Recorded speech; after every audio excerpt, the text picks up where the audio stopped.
Call to order Town of Prescott Valley Work Study Agenda, May 20th, 2021. Welcome, everyone.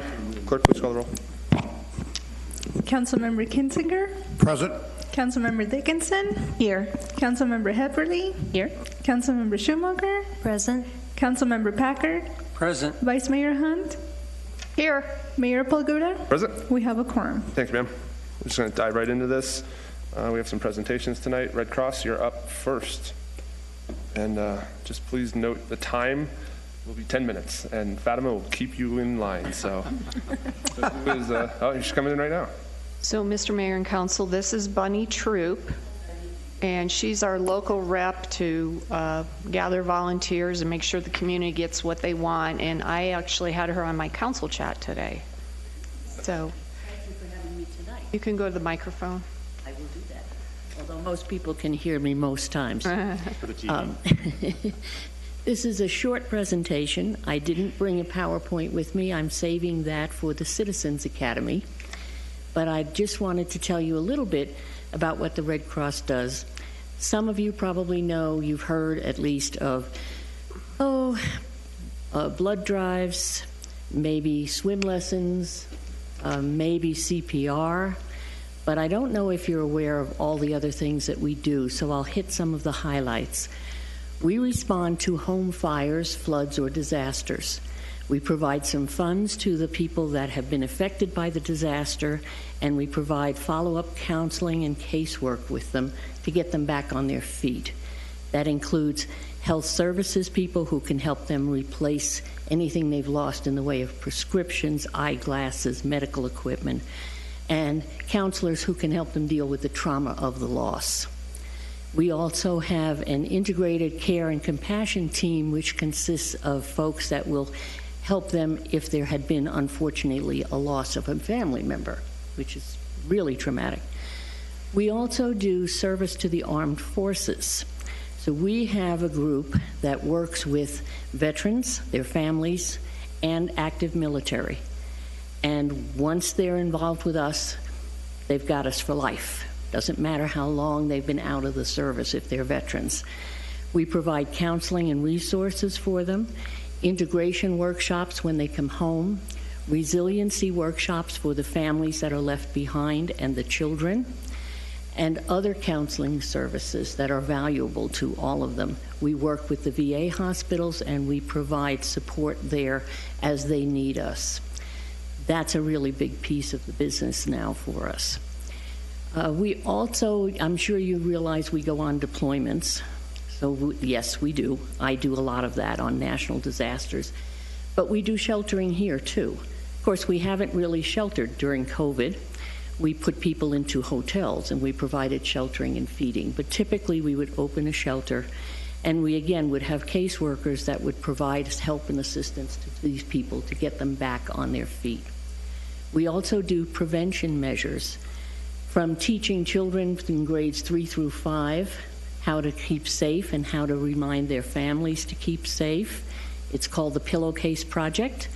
So the scope is you get a pillowcase. What would you put in it if you had to leave? Flashlight, jammies, your teddy bear, medicine, snacks.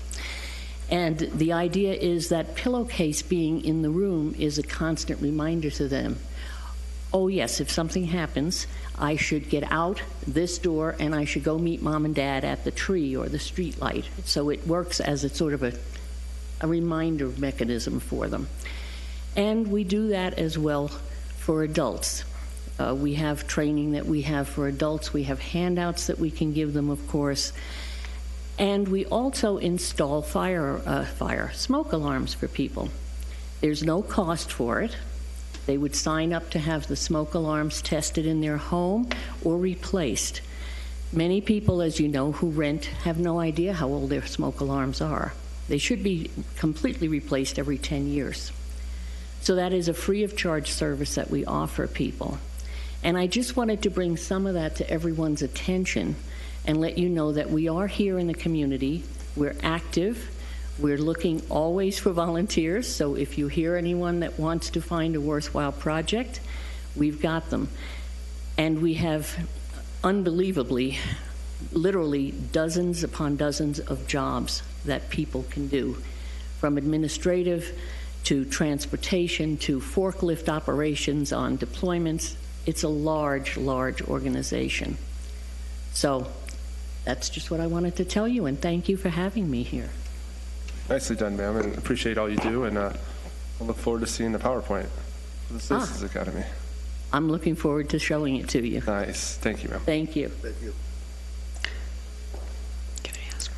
Sure. Hang on a second, ma'am. Bunny, will you give me that app for littles again? The app you told me about. I forgot to write it down. The one for the Little kids. pillowcase? Yeah, Yes, Monster Guard. Monster Guard. Yeah, Okay, thank you. it's a good one for children. Thank you, ma'am. Next up, APS Fire Mitigation Summer Readiness Presentation. And all this time, I thought Darla was going to be coming up here, We can get her up here. giving hugs and just being. Did everyone get theirs already? I have not gotten one. That's Well, she'll catch you. So, good evening, Mayor and members of the council, and thank you for allowing me the opportunity to come and share with you on our fire mitigation preparedness. My name's Robbie Houle. I'm the supervisor for the Prescott area here, and when we go through this, just to give you an idea of the size of area we cover, this dock takes care of the area down to Peoples Valley, over to Baghdad, up to Drake toward Ash Fork, and just outside of Camp Verde, so a very large service area. I do have a PowerPoint, but I will save you guys the glazed look of PowerPoint, so I'll just kind of go through it. Our main goal when we come into this is to provide customers our safe and reliable product. And when we go through this time of season, this picture here is obviously one of the fires that have taken place recently. It comes within our lines. That truck, we have Wade Ward. Many of you guys may know him. A longtime Prescott resident, was a member of the Granite Mountain Hot Shots. He was their PIO at the time of the tragic incident there. Wade has been involved with APS from, I think, a year after that event. So we now have 3 fire mitigation specialists, and quite a challenge. When we look through fires last year, in 2020, we had over 2,500 fires. Myself, I'm pretty passionate about this. I was able to take crew 35 individuals into Paradise after that event there. When we went in, it was within literally a week of everything stopping from the burn, the smoke, and to see communities where you may have 300 homes and 4 are standing is pretty devastating. It actually hit for me because when we live in a beautiful area, and that area was very similar to this area. So we're very passionate about proactive. Year to date in 2021, at 4 o'clock we had 601 fires already. In the state, 2 of those were today, right in our Quad Cities. One was over by Highland Pines, and the other one was in Prescott Valley. Tent or something got up into the power lines and created a fire, right? These fires, as you guys know, windy conditions, days, they move fast. And I'm often asked, well, what's the difference between our monsoons or flooding versus fire? Fire takes everything, right? The other things take parts. So when we go through it and when we talk about our plan, I won't kill all of this right now. We'll talk just in a second a little more about it. But we have definitely robust programs in place. Prevention is our biggest process. Mitigation is the second. And then we come into the response. And that's usually where I have quite a bit of involvement because I'm over the crews up here. So they're constantly out in the field and they're doing different patrol measures. So with that, our vegetation management, you'll see in a slide, it's called the DSAP program, and that's where we actually remove everything 10 feet around poles. Saw this very effective in the Goodwin fire. We were actually in that area as the fire was still coming down, assessing some things, and I could watch that fire come into that area, go around that pole, and go on. So that's just one step that helps people have the availability for contractors or whatever needs are in there to get themselves headed in the right direction. When we talk about detailed line inspections on the second bullet point, our area here, the Quad Cities, has 43 feeders. One of those feeders is 83 miles long. So when we get into where we are today, we correlate with the Forest Service, and when they start restricting, we start going into what's called our no reclose, no shop process. So if you're sitting at home and the lights flicker and they come back on, that's our reclosures going through their cycle. They'll do it 3 times. Where we are today, we started it yesterday. They won't do that. And there's a reason they won't do that. Because we have to put guys out there to patrol it. We have obviously a lot of vegetation. It comes from Prescott Valley. Prescott goes up into the mountain areas, as well as going out to Chino, a lot of flatland grass. Viewpoint is a prime example of how fast something can move, and that was a chain from a vehicle. 50-mile-an-hour winds takes that fast, so it gets into our equipment. We don't know if we have a tree that came down on something, so we literally have to patrol that line before we can actually test for power. So as of yesterday, going forward until we're out, you may experience longer power outages, but that is a good reason because we're making sure nothing is going to create an issue. If a line comes down and that system re-energizes, it sees the earth as load and it just pours the power to it. So that's the purpose of us doing that depth of patrol. I am going to go past right tree, right place. So when we get into the fire mitigation protocols, increased operation protocols, one of the things we really ask people to do a lot of, APS.com, when we do have an outage, we give a time of restoration, try to keep it reasonable. Those do change as damage could be further on as storms come, but we do direct people, APS.com, and that's where we give restoration times out. So that's really a good one to have for public. Again, there's a process you can sign up for. I'm sure Darla will leave everyone a copy to where you can receive notifications from APS on outages, length of time for restoration, and water availability, where they have shelter availability, that type of stuff. But again, APS is very proactive when we get into this time of season. I have 35 individuals here, and they typically, I rotate them out, they work around the clock. When we have something go down, I use 2 individuals, and they do these patrols. And again, some of the feeders I shared 80-something miles. We're a little over 4,000 miles worth of wire up here, so quite challenging. But anyway, I appreciate your time. Any questions? I think Darla did hand that out, the information, so that's awesome. I appreciate you coming out. I appreciate everything that your team does. Darla, of course, the rock star that she is. You guys do an amazing job up here, and of course you hear those little once in a while those complaints, but that's not how it is in many places throughout the country. Right. When people aren't getting power for days, you folks are just doing it within minutes or hours, so that's awesome. Days or weeks, and again, safety for first responders, for our law enforcement and our fire, and safety for the public's our priority. No, absolutely. So again, thank you for coming, sir. Thank you. I had a comment. I was one of those that they notified me that they had to trim a few trees within 10 feet of the wires. Right.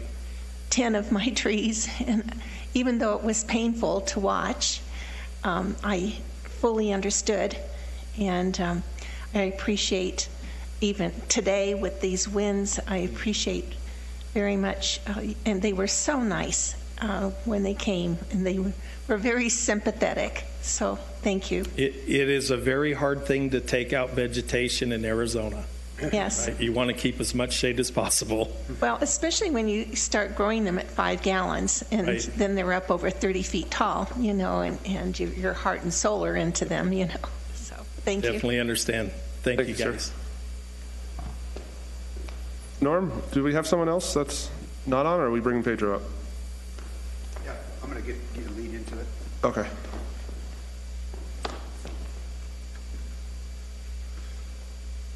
Welcome, Pedro.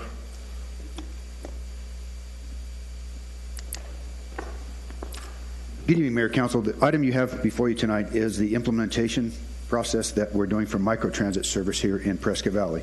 Council may recall back in January, you gave staff direction to pursue the $3.6 million of Federal Transit CARES Act funding that comes through the Central Yavapai metropolitan area. We've taken advantage of that. Other member communities have chosen not to. So you gave us direction to pursue that funding through federal channels, in addition to hire a transit administrator. So with pleasure tonight, we went through the process and we hired Pedro Rodriguez. He's a local talent, came to us from NACOG. But I'm going to, with that, I'd like to have him do the next presentation and tell him a little more about himself and what we're doing with microtransit implementation here in Prescott Valley, what our progress has been.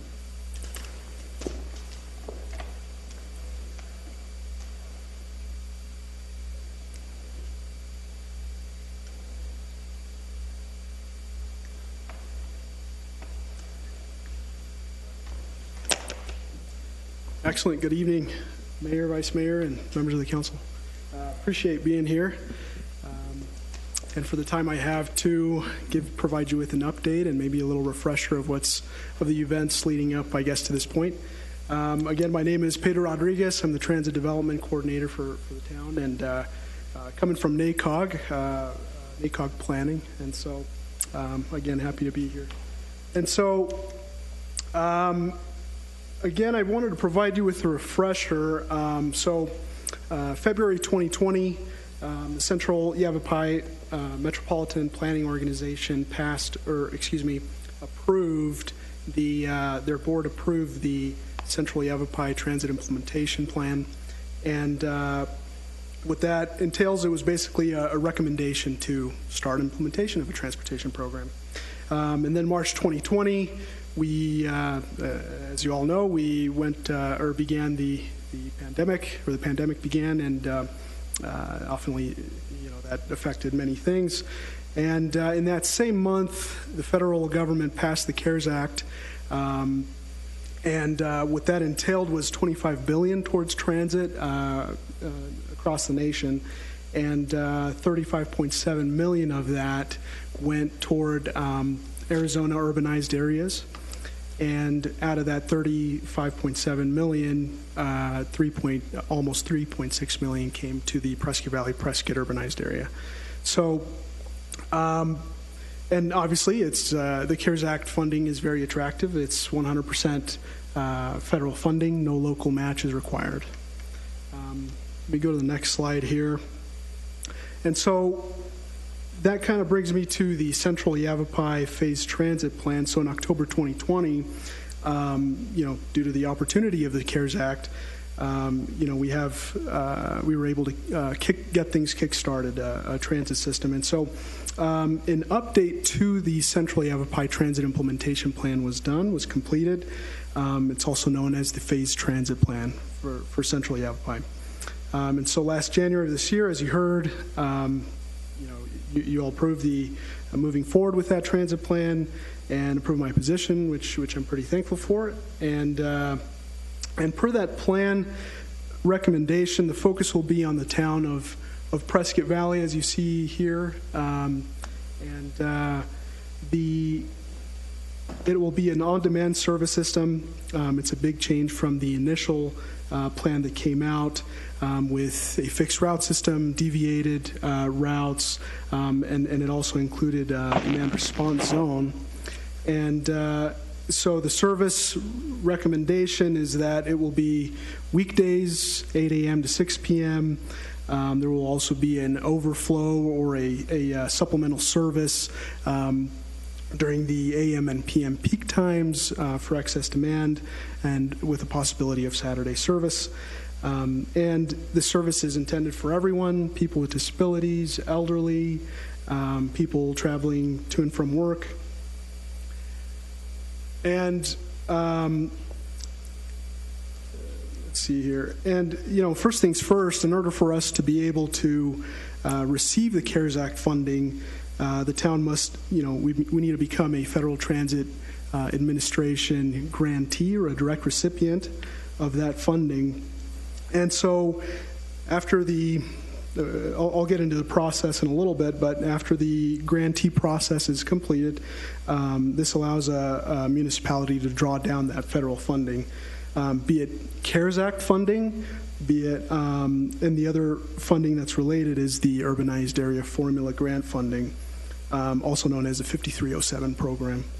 The federal 5307 program, it makes federal resources available to urbanized areas that have populations between 50,000 and 200,000 for transit capital planning and operations. And with the 5307 program, local match of 50% is required, but it's something that we can talk about in the future. Right now, the focus is the CARES Act funding. And in order to become an FTA grantee, the town must demonstrate legal, financial, and technical capacity.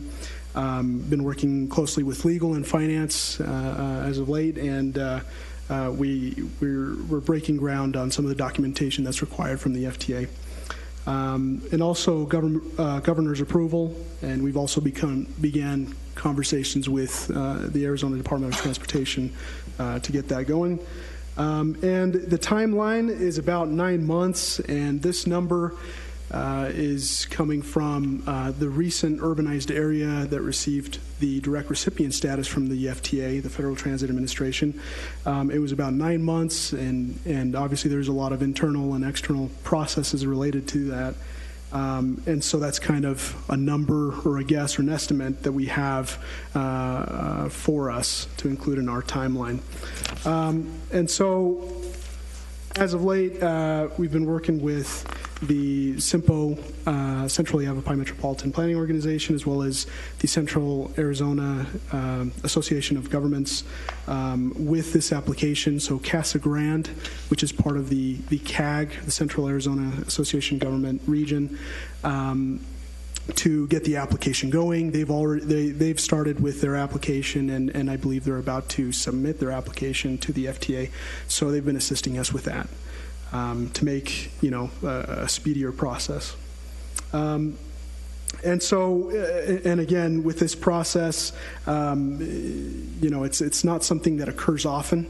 It's new to a lot of people, and I'm sure that new people come on board to different positions, and it's just new processes to learn, hence the 9-month estimate that we have.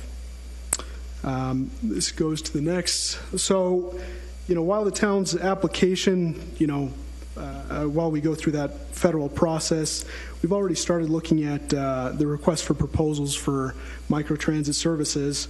Urban Leap, they're a company that provides procurement support services, and they'll provide us with a procurement platform and hopefully to accelerate that procurement process. So part of what they will do is they will assist us to research various agencies and towns of similar shapes and sizes as ours, and that will provide us with the information needed of what has been successful, what didn't work, in order for us to devise our scope of work and our RFP. So, obviously, generate, we want to accelerate this, so this will generate and preview all internal, external documents, so kind of a one-stop shop for procurement documentation. It'll facilitate collaboration, especially during the review process. And this is basically the conclusion of, or concludes my presentation, but some other recent events and efforts that have happened since submitting this to I believe, the clerk. So some recent events and efforts. Sorry if I've run out of time here. You don't get a timer. Oh, I don't get a timer. The staff Okay, doesn't excellent. get a timer. So I've gone. You're okay. Okay, so I have forever. All right. Well, they just easy there, Pedro. We don't want to get too crazy. So we've started looking into, well, one of the things that I want to start off with is that microtransit and transit is becoming very popular as of late. Northern Arizona, NAPTA, the mountain line, as you know, in Flagstaff, they recently went out for an RFP for microtransit software services.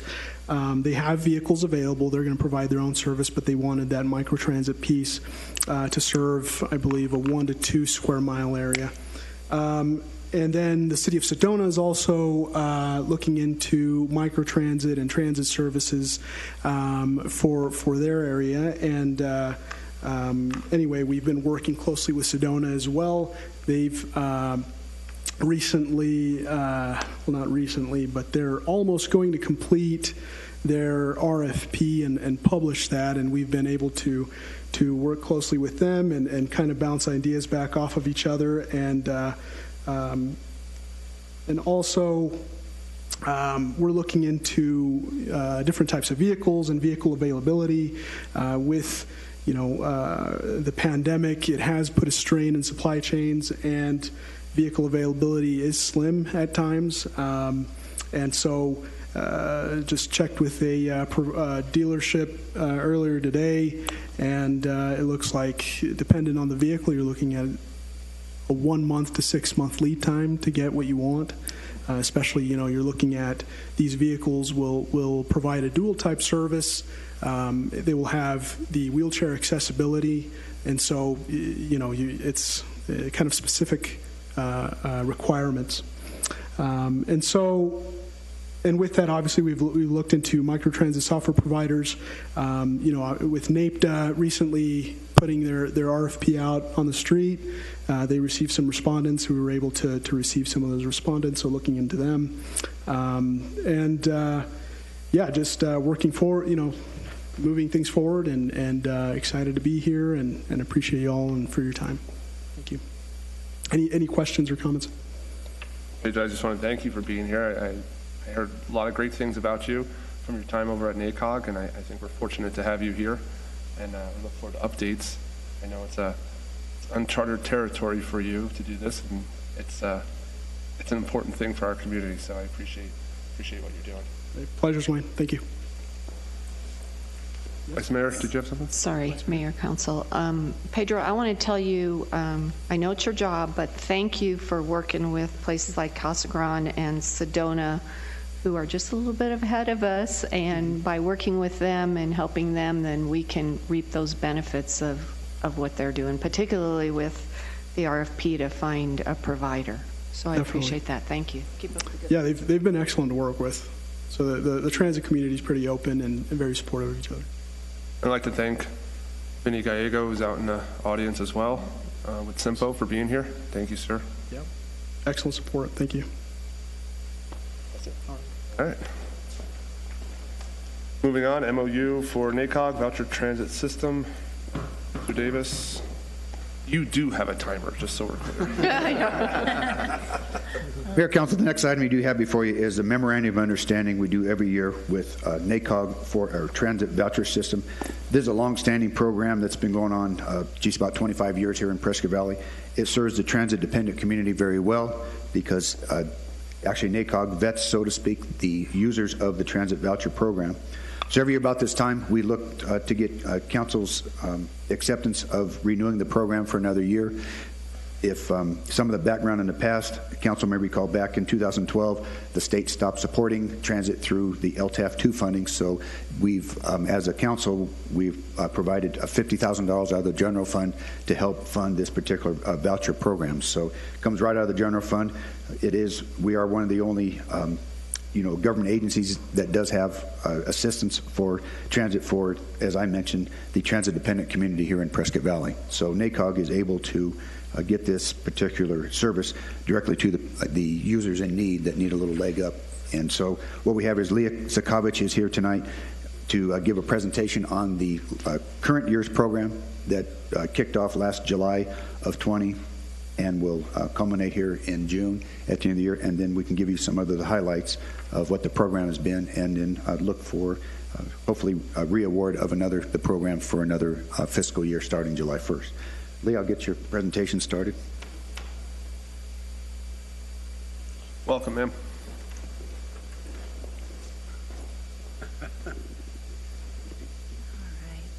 Good afternoon, Mayor, council members. My name is Leah Sakavage, NACOG Operations Manager. Thank you for your time to consider reapproving the fiscal 21-22 taxi voucher program. As always, just going to give you a highlight and summary, overview of where we've been, where we are at, and any future discussion. So as Norm indicated, we've had quite a long-standing partnership with the town of Prescott Valley, I believe over 18 years now. We partner with the town and we administer the taxi voucher program. Since 2018, we've always tried to find different ways to stretch a little bit further, offer some other financial assistance through NACOG's funding, and we've continued to do so. This year, on our behalf of our regional director, Terry Drew, we typically have an administrative fee of 15%.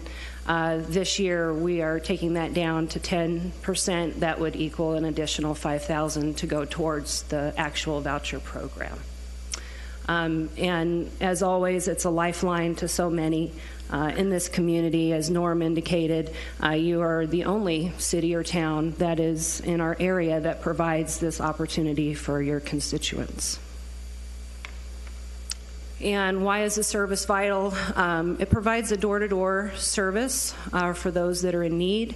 I know a lot of times we hear comments that the providers of the taxi services are also able to assist individuals with their delivery or items that they're bringing from a grocery store or helping them in and out of the car. I know some transits may not have that opportunity, so that's always a very big plus for our riders. We provide transportation access for all.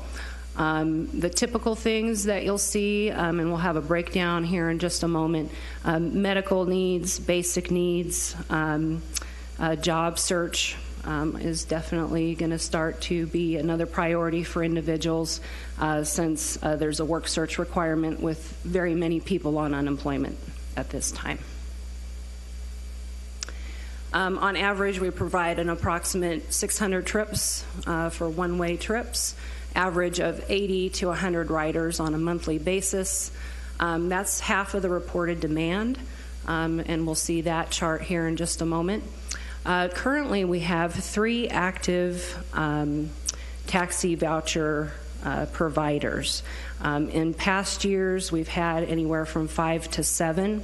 Unfortunately, during the pandemic, a couple of businesses did have to close. So we are a little bit less on the providers at this time. But I do have to say that we always hear positive feedback from the riders that their needs are being met through those providers that are here currently. And just to give you a breakdown of where we are at this year, basic needs, typically we see more of a demand on the medical side of things. I would attribute that to, during the pandemic, a lot of medical services were done telemedicine, so they may not have had to have the rides as much as they did in the past. But basic needs work, as we mentioned, counseling, social services, and education. And then this just kind of gives you a graph of month to month where you can kind of see the changes of the various rides, what was reported, what was delivered, our current taxi providers that we have, and how many rides are coming in. I know that at our last meeting, I had done this telephonically, and I believe there was a concern about pickups and drop-offs, and if there was any attributing to bars or casino visits. We do receive logs from the providers every month when they send their vouchers in for reimbursement. And I can assure you that we always keep a good monitor on that is not happening. And just to kind of give you a glance at what some of the participants that are taking part in this, life is so much easier, not bound to the house, gives me some dignity, a lifesaver, I appreciate it. Beneficial as in power chair and housebound. Lifesaver, I don't know what I would do without them. It's a necessity for their day-to-day life, et cetera, et cetera. So I just thought I would share a few of those comments. And of course, thanks on behalf of our regional director, Terry Drew, myself, and the community for this continuation or consideration before you today. So I'll stop there if there's any questions or comments. Vice Mayor. Can you go back to, thank you very much, by the way. Thank you. Can you go back, I think, 2 slides before? That one. Okay. So it looks like the third line to the bottom where it says rides requested, and then it says rides received. Correct. So there's, in every month, and it's more than 100% more rides are requested than actually is what received. Why is that? Because of money? The funding only stretches so far, and as I indicated, we try to do our best to stretch that even further than what the $50,000 that's identified in the MOU outlines. So, well, I'm glad we're getting a transit service. Hopefully over time, I mean, right now we're kind of running this parallel with what Pedro's going to be doing. absolutely. And then eventually, I mean, ideally in a perfect world, one would get weaned out, and I'm guessing NACOG would kind of transition over to hopefully a system that's working well on Pedro's side. Would that be fair to say? It could be a possibility.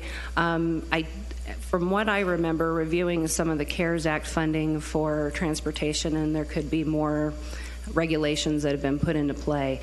But as far as a taxi system, I don't think that was an opportunity for that. So, bus routes, as far as transit goes that way, I believe that's definitely always a good opportunity.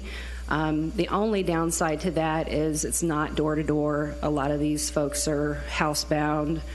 They can't get to a particular bus stop, would be my only comment on that. Our system would be a little bit better than that, though, so that'll be good. We appreciate what you do, ma'am. And if you would, I think I spoke to Mr. Davis about those logs. We requested those last year, so if you could maybe forward those over, we'd love to take a look at those. Sure, absolutely. And I believe we did respond in March of 2020 after the presentation indicating those logs, but happy to do that. Thank you very much, ma'am. Thank you. Anything else, Council? No? All right. For your time.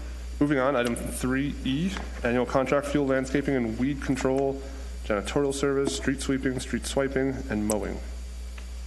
Davis, it's like all you today.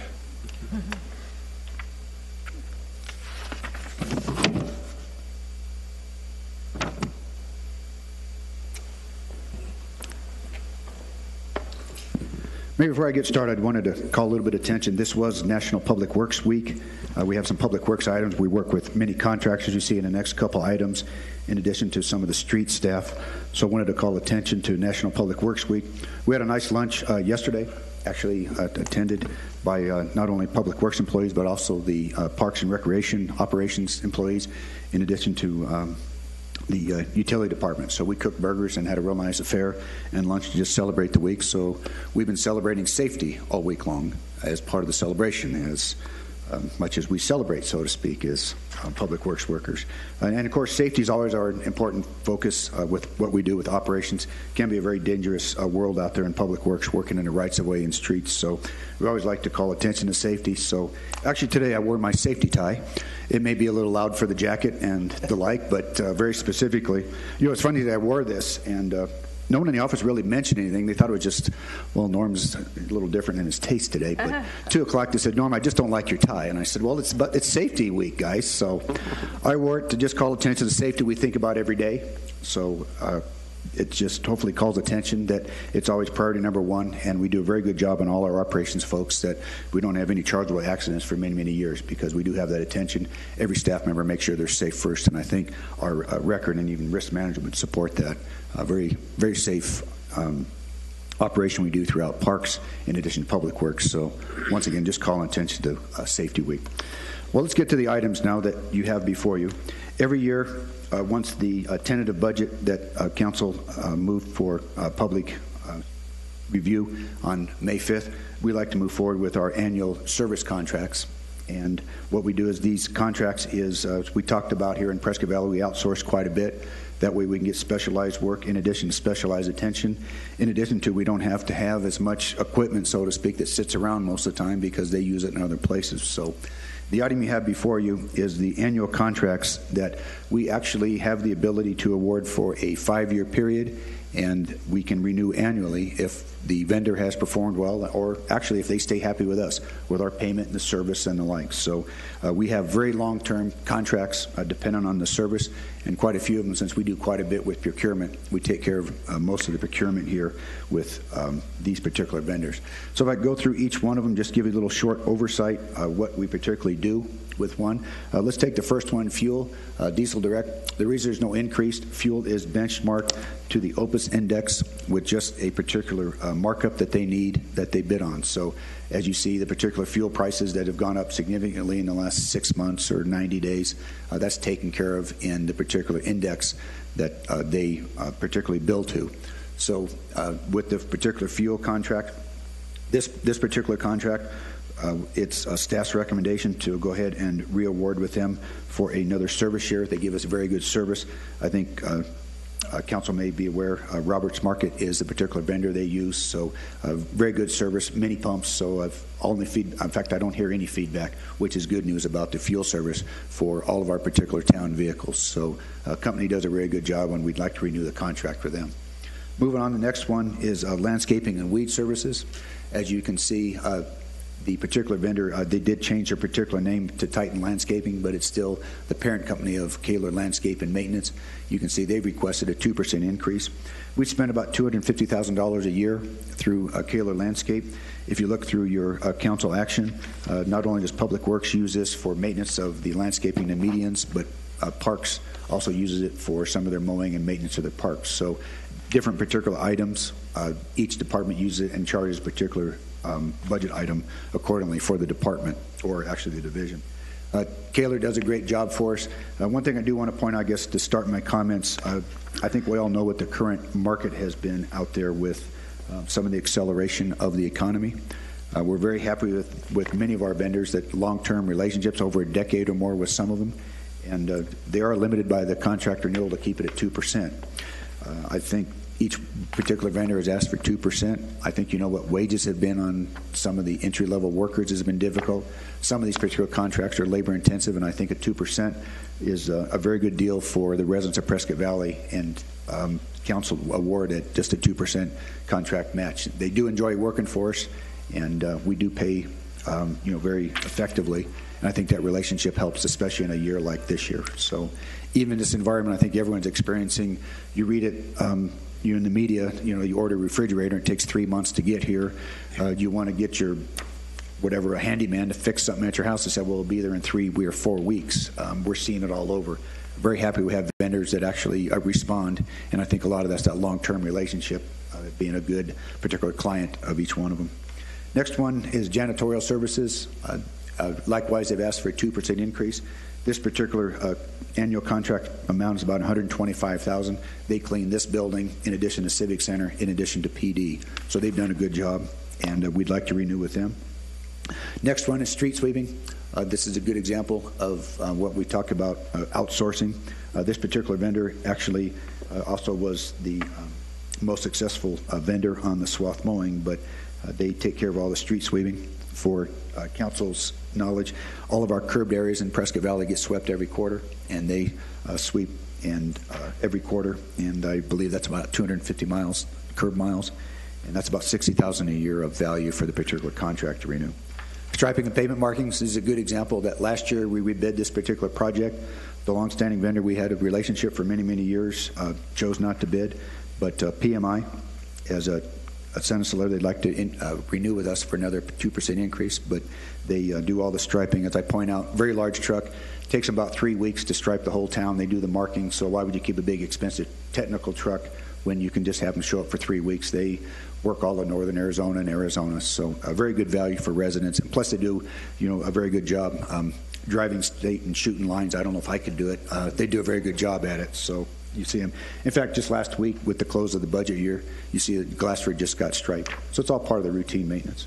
Last one is swath mowing. Here's a good example of one of the 5-year expirations of the contract, so we rebid it this year.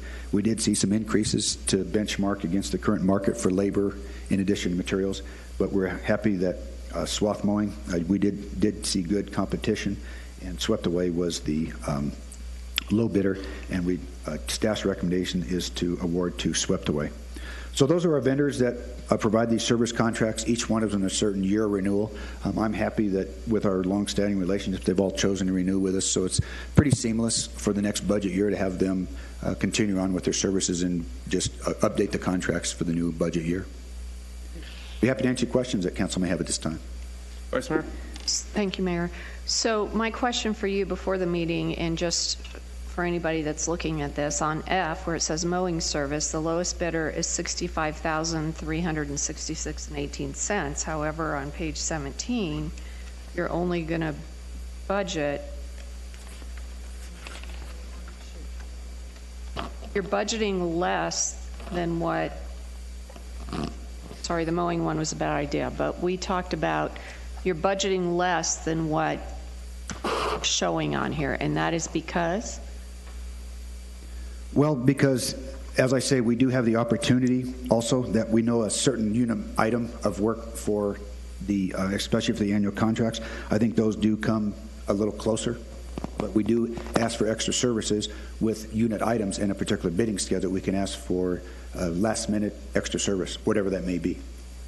So if we budget more than what the bid was, we're not going to see a bunch of change orders in the new budget.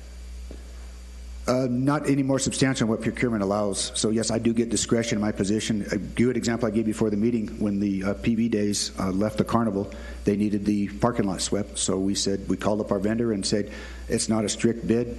It'd be a few $100s. I get the discretion to say, yes, at $98 an hour that you bid, we use that unit item and order as many hours as we need. So we directed the work out there today to say, yeah, it's about 4 hours of work, and they went and clean it up. So there's a good example of, we say, yeah, we've got some unit items. We do know a unit measure of work, but we do get a little flexibility to clean up things at times. At times when you get a accident and glass in the right-of-way, it's difficult to sweep up and dangerous. We call the pickup brooms, and we say, send us the bill for a couple hours worth of work. He says, yeah, I can get to it in a day or two. Today was a good example. I said, the carnival left.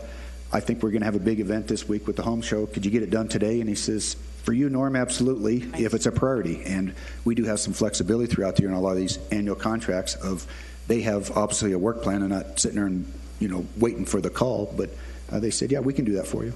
And it provides some very good efficiency in that manner, too, depending on which particular vendor we use or what the service may be.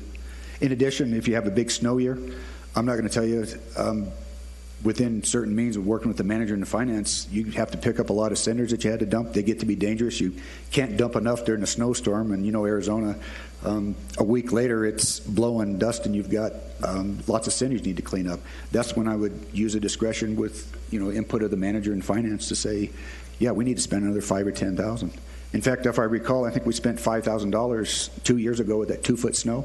We had cinders everywhere, and we had to get them cleaned up, and it was part of our procurement process. So it goes to your point, yes, we award a certain budget amount and get some flexibility. It's a change order, no doubt, but within good reason to get the work done.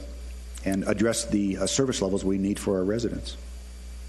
So should we just not budget a little bit more towards what they bid than do a bunch of change orders? I guess that's my question. Well, we do have within procurement, we do increase the purchase order amount. So finance does need to keep us constrained on certain levels, and then we work with finance and the manager when I meet with the manager weekly and say, hey, we got a little more work we need to do here. It came up, it's per competitively bid unit item, let's do a little more work. So we actually increase the purchase order amount. So if you see a purchase order awarded for $50,000, we may close it out at the end of this budget year for less. It may be just a little more, but it's substantially within procurement limitations we have per town procurement code that we're allowed to do. If I can add as well, the departments have flexibility that they can move money around between accounts, so they may be low on one account and high on the other. So as long as their overall budget is within the limits that you set, then they have that flexibility. Perfect. That's kind of what I was looking for. So Norm, my pet peeve is Highway 69 and all the trash on Highway 69. The Lions are getting ready to clean up their section. I think we need to be out there more frequently because that's the entrance to our town, and it's windy here. Well, that's a good point. That is our particular maintenance, but currently with Public Works, that hasn't really been our service model, is to pick up windblown litter with our crews. Can it be? I would hate to think that would be a new service we would start. That typically, I think we've delivered what the council's direction has been with pothole patching has been a priority. And to be honest with you, we have a 20% loss. It's 2 employees. We have 10 people in the streets department, and we can't fill 2 positions on the bottom end because we've had a labor open for 6 months and we can't even get an application. And we have a maintenance worker that's been open, and we've had a very difficult time until the wage increase that we anticipate for July 1st. So yes, with lots of staff, I'd hate to think we're out picking that up with other priorities we have with service to our residents. So, Norm,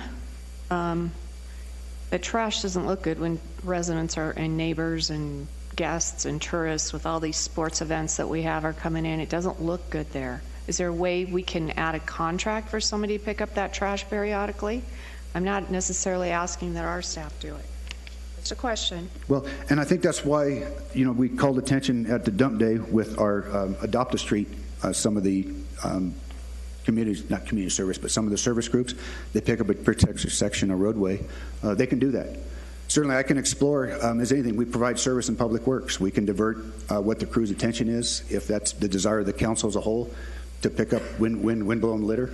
And what else we could do, Norm, is maybe we can just coordinate with Heidi and create some sort of community event where there's volunteers and organizations and groups that just want to go out and target not only just their section like the Lions does, but other sections throughout. Maybe if we get the word out, and maybe if Public Works can maybe help facilitate through that, I think it would be a beneficial. Yeah, Vice Mayor, we won't be using any sources or funds that way.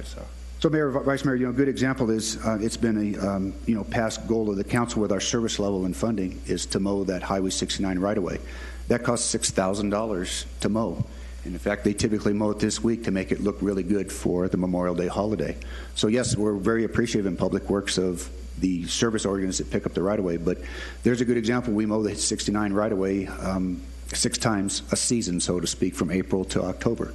And we do it about once a month. That's $6,000. So you can imagine that's with mechanized equipment to have a group of laborers. What would that cost? I'm certainly happy to scope it, what they could do. But to divert the crews right now, it'd be a hard recommendation unless that's council's recommendation to pick up windblown litter. I'm not asking you to divert crews. I'm asking, I understand that you're low staff. I'm asking you to figure a way out so that we don't have so much trash in our front door. That's all I'm asking.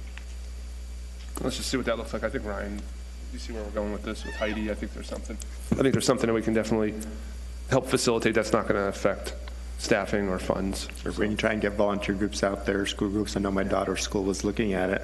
She got busy as a senior, so that may not have happened. But certainly, I know that the high school across the street, they've adopted streets before and done litter cleanup. So there's some efforts that can be made. No, I think it's good. Yeah, Councilman? I would just think if we spread the word out to the different service organizations, again, they're looking for stuff to do. They're looking for being able to give back to community. So I don't want Norm. I mean, if we can just spread the word to some of these, if we know some of the people in charge of these different associations, get the word out to them, put it in the paper, put it in the monthly little, The utility. yeah, put it in that, because but again, we don't want to wait that long, as Lori's saying, it's coming. The other thing is, with garbage trucks, it's just not necessarily people. It's the garbage trucks that go by and all that stuff is blowing out of them. I see that all the time, and it just chaps my hiney that, that's the way it is, and it's not getting any better. But like Lori says, we want to make it look nice, but let's get the word out. I don't want you to do it. If we just get the word to some of these other people, or like I said, work with Ryan, I think that's the way to go. And I know that I've been approached by schoolers for service projects, and that might be something to offer to them as well. All right. Thank you, Norm. Be happy to work with whatever the media services are to see what we can do about that, so we can get that addressed. No, sounds good, Norm. Moving on, last item, annual contract for Public Works material and services. Very similar, Mayor Council. This is a annually bid. This is actually, we benchmark our material purchase every year to the commodities. A good example, when we've talked about how things have gone up, we do the same thing every year, so to speak, with the materials we buy. But actually, in the unit items, we say that we actually saw about a 6 to 7% increase, which is probably indicative of it's just buying asphalt and roadway products. So we've seen that type of increase. So what we do is we send it out for bid. We work with all our local vendors. And in fact, we make personal calls. We've got long-standing relationships. I'd like to just walk through each one to tell you what we've done to bring these particular bids tonight for our recommendation for award. A good example, roadway materials. As you see the schedule there, we're very fortunate here in Prescott Valley to have 2 local companies that compete against each other. That's Asphalt Pavement Supply and Vulcan Materials. As I mentioned, they sell our roadway materials in addition to some of the asphalt products. So the recommendation here is to award to Asphalt Pavement Supply and also Vulcan. There are times of the year we do prefer the lower price of Asphalt Pavement Supply, but if they're running for a different vendor or contractor and we can't get the material, we look for the second person in line. So we have bought our predominant material this year from Asphalt Pavement Supply, who is a local vendor. But as I mentioned, for a rural community, we're very fortunate that we do have 2 local material suppliers. We have very good products here, and I think you can see in the quality of our particular roadways that the products we buy are very good, and we do make sure it meets our technical specifications. So it'd be staff's recommendation to award per that schedule you see in your council action. Next one I want to show is asphalt paving. This is one, as the Vice Mayor Hunt and I were talking beforehand, when we awarded these people, we don't particularly have a strict set of plans. We know that we're going to award a certain amount of money. Unit items we pick from and said, give us so many units of measure at this particular bid item, and that goes out. So when you patch potholes, you say, well, go out and patch a pothole on this size. Well, you don't know the size, you don't know how many. We're just able to expend the expenditure. So we like to spend, as depending on the year. This year we anticipate spending around $300,000 of pothole patching with outsourced vendors. So our streets department, we talked about with 10 people, we do patching, but we do look to augment our staff with these local vendors to do that particular work. The edge patching that's been done here in the core of the town has been very effective. That's part of what we're going to do this year, and I'm happy to announce this will be our last year of some of the significant edge patching we're doing here in the core of the town. So we have about $200,000 left, and council may recall my presentation earlier this spring that we spent about $4 million upgrading the service level and the integrity of our existing pavements. So you can see the competition there. Very good example with the unit items that we anticipate an estimate of what those items could be. You can see the competition level with Asphalt Pavement Supply and Earth Resources very, very close. So we do know we're getting good value for that particular unit item of work. So I'm real happy with the bids. As I mentioned, we called all our local vendors. Actually, there's about 5 of them here locally, and a couple of them chose not to bid just due to the construction market. They said, I've got too much going on. Can't guarantee you the work.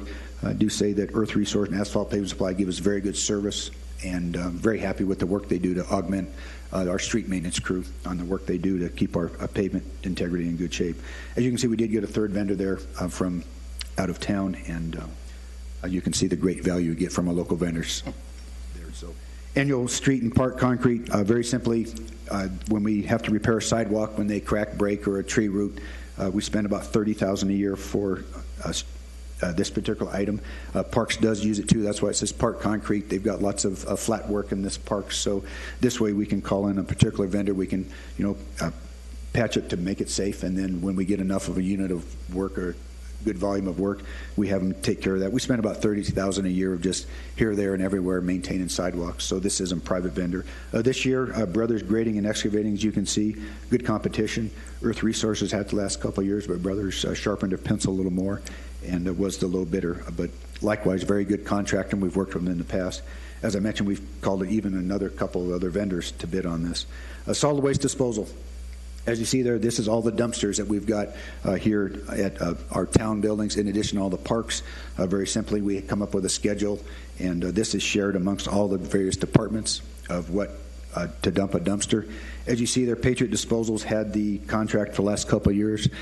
We didn't get anyone bidding, even though it is publicly bid, and we called 5 vendors to say, please bid the contract. They say, well, Patriot gets it every year, so I'm not going to bid. So Patriot comes back substantially with what they do every year. So even though there's only one bid, it's staff's recommendation to go ahead and award them the solid waste disposal in addition to the portable toilets, because they provide great service, and it's very close to what they bid last year. So our contracts do require we renew it every year.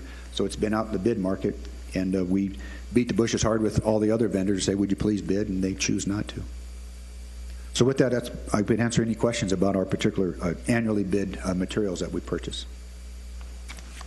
Norm, a few weeks ago, one of our citizens who happens to be sitting behind you brought up a problem with reference to recyclables. He would like to have access to a facility or to a bin that could be used for recyclable items, because he lives at Sungate, and Sungate does not provide that. I have been in discussion with Ryan a number of times with reference to Patriot, and that they do have a recycling process that they go through when they pick up each of the bins. And however, I was reading that they lock them at all of the parks and at the facilities where these are. And so as far as having easy access for anybody to actually drop off any recyclables, that would be very difficult. Could you elaborate on that, please? Well, I could.